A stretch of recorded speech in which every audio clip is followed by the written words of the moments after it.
Earlier this week, 5 Chinese NGOs accused 20 international fashion brands of having very poor environmental standards in China.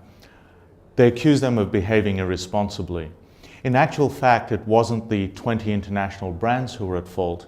It was a number of their suppliers, local companies either making components or providing raw materials to the foreign companies operating in the market, who were responsible for the things that were going wrong in terms of environmental standards.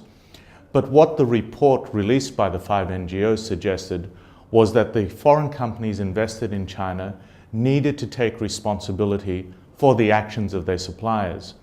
This is a bit of a game changer for foreign companies operating in China. It means that you're not only responsible for your own actions anymore, but you have to become responsible for the actions of your suppliers. And that's going to make it more difficult to operate in the market. It is going to add a cost to operating in the market. It probably means companies, foreign companies wanting to work in China will need to change in 3 ways.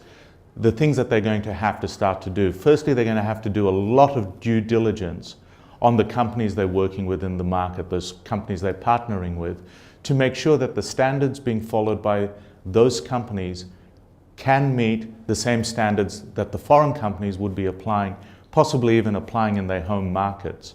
And that means you have to really see that they can do that before you partner with them.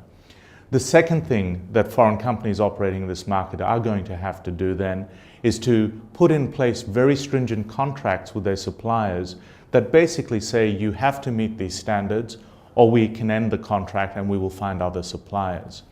And you can't just put in place a contract like that. You've got to follow up, you've got to investigate and make sure that your suppliers are actually following the terms of the contract and actually delivering and putting in place the same standards that you would have in your home market.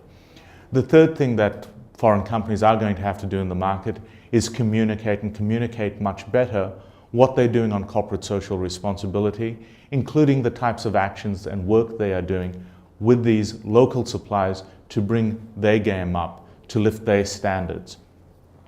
This could become an important part of the corporate social responsibility program of foreign companies in the market, because as part of it, you could be providing training and development to local companies, helping them to raise their standards, which has a huge flow-on effect throughout the market that is going to be beneficial for everyone.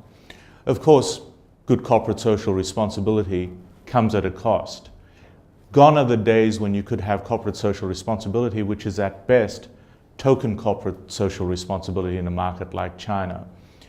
The type of microscope that foreign companies are being put under by these activist NGOs means that they really have to lift their own game, lift the game of their suppliers. They're going to have to spend money on it. But if you think about it this way, you're investing a lot of money to come into a market like China to be able to operate here. Spending that little bit more to get a much better corporate social responsibility program in place to help to really change the society for the better, it's probably going to be worth it. It's something that companies need to do.